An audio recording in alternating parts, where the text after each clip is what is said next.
Imagine buying a house on a quiet, unremarkable street. A place with manicured lawns, identical mailboxes, and friendly waves across the driveway. You think you bought safety. You think you bought a home. You didn't. You bought a closed circuit. Welcome back to Halfway Between Zero. Tonight, we aren't talking about monsters in the woods or shadows in abandoned buildings. We are talking about the houses next door. We are talking about the cul-de-sac where the curtains never open, where the mail piles up uncollected at the curb, and where your neighbors stopped waving months ago. Because once a street falls under the control of something designed to swallow your identity piece by piece, you don't run away. You pull the blinds, lock the front door from the inside, and smile for the security cameras. If you think you know the people living next to you, listen closely, because by the time you realize you're trapped on a normal suburban street, the moving vans aren't coming back, and the locks only turn from the outside. The moving truck smelled like stale cardboard and industrial diesel. It was a Tuesday afternoon in late October, the kind of grey, washed-out day where the sky looks like wet concrete and the air smells faintly of wood smoke, drifting from somewhere 3 towns over. My name is Julian. I was 32, broke, emotionally hollowed out by a messy breakup, and desperately in need of a fresh start that didn't cost a fortune. The house on Elmwood Crescent offered that fresh start on a silver platter. It was a modest, single-story ranch with light beige siding, a patch of patchy Kentucky bluegrass, and a listing price that felt almost insulting for its square footage in the current market. The real estate agent, a woman named Mrs. Gable, whose smile looked like it had been surgically stapled into place, handed over the brass key with an eagerness that should have raised immediate red flags in my exhausted brain. "You're going to love it here," she said, her voice dropping into a smooth, rhythmic cadence that lacked any actual human warmth. Very quiet, very stable. The neighborhood prides itself on its consistency. I unloaded the boxes myself, dragging them across the cheap laminate flooring as the afternoon waned. The interior was spotless, painted in a neutral, lifeless eggshell white that reflected the grey daylight. As evening bled into the sky, I stepped out onto the front porch to catch my breath and wipe the sweat from my forehead. Elmwood Crescent was a horseshoe-shaped cul-de-sac containing exactly 12 homes. Each house looked like a mirror image of the next, separated by neat strips of manicured lawn. There were no toys on the grass, no bicycles leaning against garage doors, no barking dogs, just a deep, profound stillness that felt less like peace and more like a held breath. Across the street at number 44, a pale yellow porch light clicked on automatically as the sun dipped below the tree line. Standing directly behind the screen door was a man. He wasn't waving. He wasn't doing yard work or checking his phone. He was simply standing flat against the glass, his face obscured by the wire mesh, watching me unpack my life, box by box. I raised a hand in a hesitant greeting, forcing a tight smile. The man did not wave back. The screen door did not open. He just stood there in the amber glow of the porch light, perfectly motionless, while the autumn wind rustled the dead leaves, guttering along the curb. I told myself he was just curious about the new guy. I told myself it was normal behavior for a quiet neighborhood. It was the first mistake of many. By the time I walked back inside and locked the heavy front door, the temperature had dropped 10 degrees. The house felt airtight, insulated from the outside world in a way that felt less like cozy shelter and more like a sealed container. I sat on my unmade mattress in the empty bedroom, staring up at the popcorn ceiling, listening to the absolute absence of sound outside my window. No cars passing, no distant sirens, just the low mechanical hum of the refrigerator in the kitchen, and the steady tick of my watch. I told myself tomorrow would look better in the light. But as I closed my eyes, I could still feel that pair of unseen eyes staring across the street from number 44, tracking my every breath in the dark. By the end of my first week, the silence of Elmwood Crescent had transitioned from peaceful to oppressive. I worked remotely as a data analyst, staring at spreadsheets for 9 hours a day in a home office that faced the street. That vantage point gave me an unobstructed, unblinking view of the neighborhood's daily rhythm, or rather, its terrifying lack of one. At precisely 7 a.m. every single morning, the garage door of number 42 would grind open with a metallic shriek. A silver sedan would back out, idle for exactly 30 seconds, and drive away down the loop. At precisely 5:30 p.m., the exact same silver sedan would pull back into the driveway and the garage door would slide shut. I never saw the driver's face, not once, through the tinted windows. By day 4, the isolation was getting under my skin, so I decided to force an introduction. It seemed like the normal, neighborly thing to do, a way to break the ice and figure out why everyone kept their blinds drawn tight against the autumn sunlight. I walked across the manicured asphalt, carrying a six-pack of craft beer, stepping onto the front porch of number 44, the house with the man behind the screen door. I pressed the doorbell. It didn't chime. It emitted a low electronic hum that vibrated straight through the wooden frame and into my teeth. No one answered, but I heard movement inside. It was a rhythmic, sliding sound, like heavy furniture being dragged across hardwood floors. Then a voice spoke through a small speaker box mounted next to the doorbell lens. It wasn't an intercom phone. It sounded tinny, compressed, and pre-recorded, looping words like a broken tape. Residency verification in progress. Please state your parcel identification number. I blinked, staring at the small plastic speaker grill. Hey, I'm Julian. I just moved into number 41 across the street. Just wanted to drop by and say hello. The speaker buzzed with static. For a long, agonizing moment, there was total silence. Then the recorded voice played again, identical in every inflection. Residency verification in progress. Please state your parcel identification number. I don't have a parcel number, I said, my voice sounding suddenly loud and intrusive in the dead quiet of the porch. I'm just your neighbor. The front door clicked. It didn't unlock. It bolted tighter. A heavy deadbolt slid home with a metallic thud from the inside. Through the lace curtain of the sidelight window, I caught a flash of movement. A woman with hair pulled back into a severely tight bun was standing in the dark hallway, watching me through the glass. Her lips were moving, but she wasn't looking at me. She was reciting something rhythmic, her head tilting in rigid, mechanical increments. I stepped back off the porch, the cold autumn air suddenly feeling thin in my lungs. As I walked back across the street to my own house, I looked up at the other homes on the cul-de-sac. Every single window on Elmwood Crescent had its blinds angled downward at a 45-degree angle. Not a single eye was visible, but every house felt like it was staring directly at the back of my neck. The first real crack in the veneer of Elmwood Crescent appeared on a rainy Thursday morning. I woke up with a heavy sense of dread weighing behind my ribs. The kind of exhaustion that sleep doesn't fix. Needing a routine, I pulled on a hoodie and walked out to the metal mailbox at the edge of my driveway to retrieve whatever junk mail or utility bills the postal service had dropped off. When I lifted the red metal flag and swung the hinge door open, the interior was completely empty except for a single heavy envelope resting on the damp floor. There was no postage stamp, there was no return address. Across the front, written in precise hand-printed capital letters using a thick black felt tip marker, was a single line of text.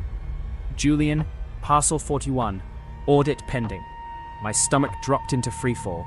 I pulled the envelope out, my fingers damp against the cheap coarse paper, and hurried back inside my house. I locked the front door behind me, a habit I had started doing twice, and dropped the ominous package onto the bare kitchen island. With a kitchen knife, I sliced open the top. Inside was a single sheet of heavy white cardstock.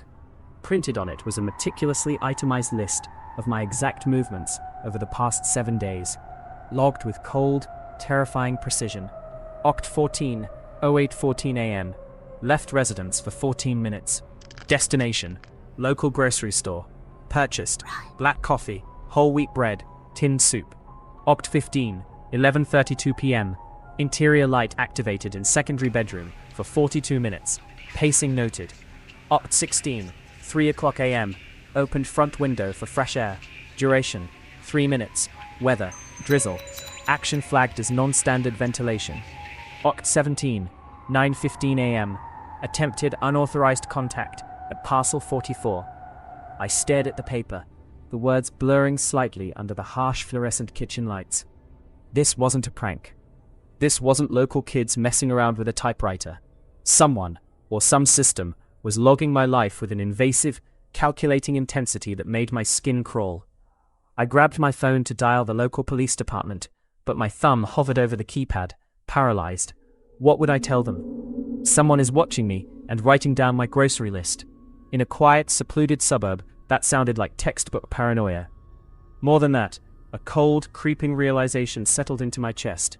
If the people monitoring me knew my exact movements down to the minute, they also knew I had walked up to number 44. They knew I had tried to break the silence. I walked over to my front window and peered through the vertical plastic blinds. Parked at the end of the cul-de-sac, right where Elmwood looped back onto itself, was a dark grey sedan. No logos on the doors, no driver visible behind the tinted windshield. It hadn't been there 10 minutes ago. It was sitting there now, idling quietly in the rain, its headlights pointed directly at my driveway, like a pair of cold metallic eyes, tracking my every move. By Saturday evening, the isolation had grown teeth. My phone had stopped receiving cellular data. The signal bars flickered between 0 and 1, refusing to load web pages or text messages. Yet my home Wi-Fi network remained stubbornly connected to a router that seemed to ping an external server I had never set up during my move-in. Desperate for a sense of normalcy, I decided to walk out of the subdivision. I needed to see a main road, a gas station, a random stranger, anything to prove that the outside world still existed beyond this horseshoe of identical beige houses. I pulled on my jacket, stepped out the front door into the chilly dusk, and walked briskly down the sidewalk toward the mouth of the cul-de-sac where Elmwood connected to the broader suburban grid. I walked for 2 minutes, then 5. The pavement felt wrong under my sneakers. The asphalt was too smooth, too black, completely lacking the cracks, patch jobs, and weed-choked expansion joints of normal roads. I glanced up at the street sign, Elmwood Crescent. I kept walking, expecting to hit the intersection of Maple Avenue, which the real estate map had clearly shown when I signed the lease. Instead, the sidewalk curved sharply to the left, in an unnatural arc. I stopped dead in my tracks. The houses on either side of me weren't changing. Number 38, number 40, number 42. The house numbers were cycling backward into a sequence that made no architectural sense. I spun around, staring down the road I had just walked. The mouth of the cul-de-sac wasn't there anymore. The horseshoe loop had closed in on itself, like a snake biting its own tail, trapping me in a continuous loop. "What the hell?" I muttered, my voice echoing off the blank beige siding of the surrounding homes, swallowed instantly by the dead air. Before I could process the impossible geometry of what I was looking at, front doors began to click open across the entire street. It wasn't just one house. All 12 front doors swung outward simultaneously with a synchronized mechanical click. From every dark doorway, figures stepped out onto their porches. Men in identical grey sweaters, women with hair pulled back into tight buns, children standing rigidly beside them with their hands folded neatly behind their backs. They weren't looking at the sky, they weren't looking at each other. Every single pair of eyes was locked directly onto me. "Julian," a voice chimed from the front lawn of number 40. It was Mrs. Gable, the real estate agent, though the smile was entirely gone now, replaced by a flat, expressionless line. "You are outside of your designated zone. Walking hours concluded at sundown." "Where is the exit?" I demanded, backing away slowly, my heels clicking against the impossible pavement. "Where does this street go?" "This street goes everywhere it needs to," Mrs. Gable replied, her voice carrying across the quiet evening air with unnatural clarity, as if amplified by hidden speakers embedded in the siding. "You signed the transfer agreement, Julian. Parcel 41 is locked in. The community cannot function with loose variables." I bolted. I didn't try to reason with them, and I didn't waste time asking questions I knew wouldn't be answered. I turned on my heel and sprinted back toward number 41, my sneakers slapping frantically against the smooth, unyielding asphalt. Behind me, I didn't hear footsteps running in pursuit, just a low, rhythmic humming sound, like a massive server farm spinning up to maximum RPM beneath the foundations of the street. I slammed my front door behind me, throwing 3 deadbolts and dropping the heavy brass security chain into place. I threw my back against the wood, breathing heavily, my chest heaving as I tried to calm the wild panic clawing at my throat. The house was dead silent. I walked into the kitchen and flicked the overhead light switch. Nothing happened. I tried the living room floor lamp, completely dark. The entire electrical grid of the house had been cut from the outside. The only illumination came from the streetlights filtering through the plastic blinds, casting long striped shadows across my living room floor. Then, the television screen mounted on the wall flickered to life. I hadn't touched the remote. The screen glowed with a blinding sterile white light before settling on a static blue menu screen. There was no logo, no cable provider interface, no volume bar, just a single text prompt blinking lazily in the center of the display. Terminal 41, active logging session. Please submit current status. I grabbed the remote and smashed the power button. Nothing happened. I yanked the power cord out of the wall socket with a violent tug, and the television stayed on, the blinking cursor pulsing in time with a low-frequency heartbeat thrumming through the floorboards. I walked over to the front window, keeping my body low against the wall, and carefully angled one of the plastic blinds upward. Across the street, number 44 was doing something impossible. The walls of the house were shifting, not violently, but with a slow, grinding hydraulic groan. The beige siding was folding inward, collapsing the structure into a tighter, more compact footprint, while the house next to it expanded outward to fill the gap. The entire cul-de-sac was reconfiguring itself, shifting like the internal gears of a massive, subterranean clockwork machine. And sitting on my own front porch step, resting neatly on the welcome mat, was a brand new manila envelope. I hadn't heard anyone walk up. The deadbolts hadn't rattled, but it was there, waiting. My heart hammered against my ribs as I realized the inescapable truth. The house wasn't just located on the street. The house was a part of the mechanism, and I was the newest component being calibrated. The second envelope sat on my kitchen island for an hour before I could summon the courage to touch it. The air inside the house had grown noticeably colder over the last 60 minutes, dropping to a damp, cellar-like chill that frosted the interior window panes despite the mild autumn weather outside. Using the edge of a plastic loyalty card, I sliced open the flap. Inside wasn't a list of my daily movements or grocery receipts this time. It was a single sheet of heavy cardstock containing a verbatim transcript. A transcript of a conversation I had never had, recorded in a room I had never been in, by voices I had never heard. Speaker A: why did you pick him? Speaker B: because his ledger was entirely blank. No active family ties in the state. No close friends. No active social media footprint. He was drifting. People who are drifting don't leave noticeable vacancies when they're repurposed into the grid. Speaker A: does he understand the geometry of the loop yet? Speaker B: he's currently observing the boundary shifts. Give it another cycle. Once the panic truly sets in, compliance follows naturally. My hands shook so violently, I dropped the paper onto the linoleum floor. I backed away until my spine hit the cold kitchen counter.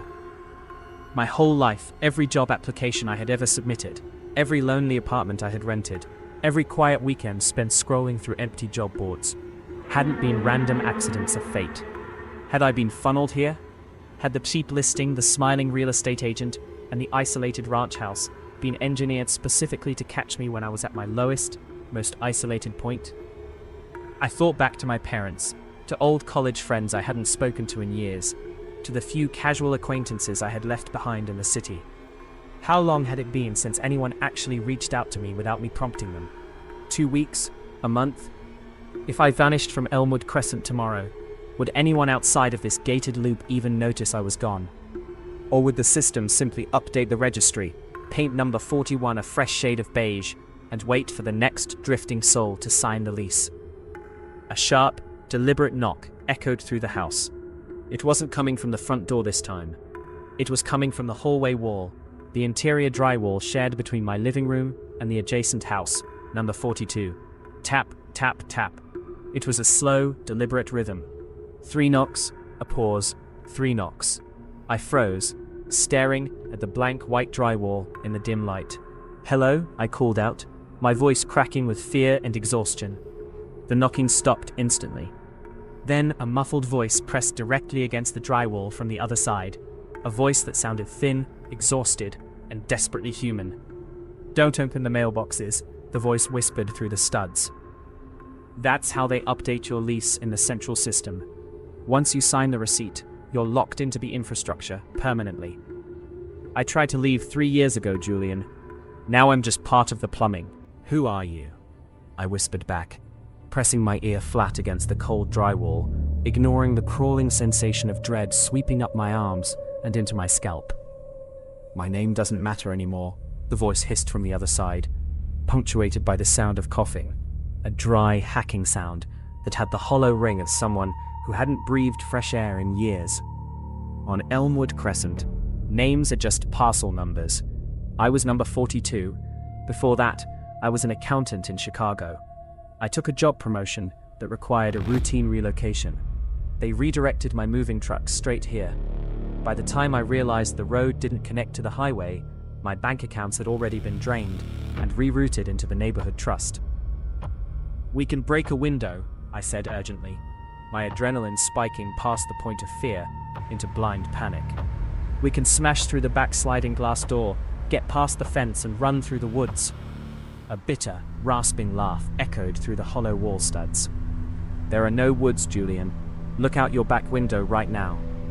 I pulled myself away from the wall and sprinted down the darkened hallway to the back of the house. The sliding glass door looked out onto what should have been a small backyard patch of dead grass, enclosed by a neat, 6-foot-tall wooden privacy fence. Except the fence wasn't wood anymore. During the hour I had spent trapped inside, the perimeter had shifted. The wooden slats had transformed into solid, seamless concrete slabs, stretching straight up into the grey night sky, forming a vertical shaft that looked down into an endless, circular pit. The backyard wasn't a yard at all. It was an interior courtyard at the bottom of a massive, hollow concrete cylinder, with 11 other houses stacked in tiers directly above mine, their windows staring down like rows of bleachers in an amphitheater. "We're at the bottom of the intake," the neighbor whispered through the wall vent near the floorboards. "The houses aren't sitting on a street. They're part of an extraction engine. Every time a new resident moves in, the system processes their memories, their digital footprints, their social connections, everything that made them an individual, and feeds it back into the grid to keep the illusion stable. We are the batteries that power the neighborhood." I stared up through the glass at the dim grey patch of sky far above us. A single blinking red aviation light swept across the opening in a slow, hypnotic circle. "How do we stop it?" I asked, my voice barely audible over the low hum of the walls. "You don't stop the machine from the inside," the neighbor replied. "You break the ledger." The television screen mounted on the living room wall flared from static blue to a blinding, solid white. An automated alarm began to chime. Not a screeching, panic-inducing fire alarm, but a polite, rhythmic chime, like a cash register drawer opening in an empty store. Ding-dong, ding-dong, ding-dong. From outside, the front door of number 41 began to rattle. It wasn't someone knocking or trying a handle. The deadbolts were being retracted from the exterior using an override code. Heavy mechanical whirs ground through the wooden frame as the locking mechanism slid open by force. "Julian," Mrs. Gable's amplified voice echoed smoothly from the porch speakers, cutting cleanly through the heavy silence of the house. "Your grace period has officially expired. Parcel 41 is overdue for systemic re-indexing. Please present yourself at the front threshold for final verification." I stood frozen in the center of the living room, my hands clenched into tight fists at my sides. My reflection stared back at me from the dark glass of the side window, pale, exhausted, stripped of everything that connected me to the outside world. "Go to hell," I whispered to the empty room. I walked into the kitchen, picked up the itemized envelope containing my stolen life history, and ripped the paper into tiny, fluttering pieces. I dropped the scraps into the kitchen sink, turned on the tap, and watched in grim satisfaction as the water finally flowed, washing the evidence down the drain into the dark pipes below. The front door swung wide open with a heavy slam. The harsh, fluorescent light of the cul-de-sac spilled across my hardwood floor. Standing on the porch wasn't Mrs. Gable. and it wasn't a normal human neighbor. It was a figure wearing an identical grey sweater, its face entirely smooth and featureless, skin stretched tight over a skull that lacked eyes, nose, or mouth. Just a blank, pale oval of flesh standing rigidly in the doorway. Behind it, the entire cul-de-sac was shifting. The houses were pulling inward, their walls collapsing toward number 41 like a crushing trash compactor designed to squeeze every last drop of identity out of the street. Residency terminated. The figure spoke without moving its face, the sound vibrating directly inside my skull. I didn't run. I didn't hide. I walked straight toward the open door, stepping past the featureless figure and out onto the front porch of Elmwood Crescent for the very last time. The air outside was freezing, smelling sharply of ozone and old, dead dust. As I stepped off the wooden porch, my sneakers didn't hit concrete. They hit a smooth, endless plain of featureless grey asphalt that stretched out in every direction as far as the human eye could see. The houses, the white picket fences, the manicured lawns, they were all dissolving, melting away into a thick grey mist like sugar dissolving in a glass of water. Behind me, number 41 collapsed inward with a soft, pneumatic sigh, folding up into a small grey cube no larger than a filing cabinet before sinking silently beneath the surface of the road. The featureless figures standing on the surrounding porches didn't chase me. They simply stood there in the spreading fog, their blank faces turning toward the horizon as the entire suburban simulation powered down around them, one house at a time, until nothing was left except the quiet, empty void. I kept walking forward into the grey expanse. There was no highway. There was no sign pointing back toward the city. There was only the quiet, endless stretch of empty pavement beneath my feet, and the knowledge that somewhere out there, another real estate agent was dusting off the brass key for number 41, waiting for the next moving truck to pull off the main road. My phone buzzed in my jacket pocket. A single notification flashed across the dark screen, lighting up my face in the dim fog. GPS signal lost. You have arrived at your destination. I pulled the phone out, opened the settings menu, and watched as my profile, my contacts, and my digital footprint blinked out of existence one by one, leaving the screen completely blank. I turned the phone off, dropped it onto the asphalt, and kept walking into the dark. 3 weeks later, a heavy moving truck pulled off the interstate, its diesel engine rumbling in the chill morning air, and slowed to a crawl near a modest, unassuming cul-de-sac lined with 12 identical beige houses. The world outside this hidden loop kept spinning, entirely unaware of the machinery humming beneath the sod, oblivious to the fact that space and time folded inward just to pass the property line. The driver of the truck, a tired-looking man with deep, dark circles under his eyes and a thick stack of unpaid past-due bills stuffed into his glove box, checked the crumpled slip of paper resting on his dashboard for the 100th time. Number 41 Elmwood Crescent. The rent listed on the digital ad had been impossibly, almost suspiciously cheap for the square footage, but when you are drowning in debt and completely out of options, you don't ask questions about bargains. The neighborhood looked quiet, stable, and peaceful through the windshield, bathed in the soft, flat light of a late autumn morning. Waiting on the sidewalk right in front of the driveway was a woman wearing a sharp slate-grey blazer, holding a brass key in her palm. It was Mrs. Gable. Her smile was bright, fixed, and entirely surgical, lacking any warmth as she watched the heavy truck roll to a stop against the curb. She raised a hand, waving him forward with slow, deliberate precision. The truck turned into the driveway, its heavy tires crunching softly over the gravel, sealing the entrance behind it as the asphalt loop subtly adjusted its geometry to close off any connection to the outside world. Inside the houses across the street, behind the closed blinds and the tightly drawn curtains, the mechanical hum of the infrastructure slowly began to spin back up to speed, vibrating softly through the floorboards and running straight up the drywall stubs. The extraction engines were primed, the automated loggers were blinking to life in the dark cavities behind the walls. The ledgers were open, the vacant units were filled, and the neighborhood was quietly waiting for its next audit. Welcome to halfway between zero. Stay weird, stay awake, and check the locks on your front door before you go to sleep tonight. You never know who or what is auditing your street from the dark. And that is where we leave Elmwood Crescent tonight, locked behind drawn blinds, running on automated loops, and waiting for the next moving truck to turn down a street that doesn't exist on any map. If you made it this far, Thank you for stepping into the dark with us. stories like this remind us just how fragile our routines really are, And how easily a quiet neighborhood can turn into a closed circuit when nobody is watching. Before you go, check your own front door locks. Just to make sure they actually turn from the inside. Take a second to hit that subscribe button. Leave a comment below telling me how well you really know your neighbors, And ring that notification bell so you don't miss our next descent into the unknown. This is Halfway Between Zero.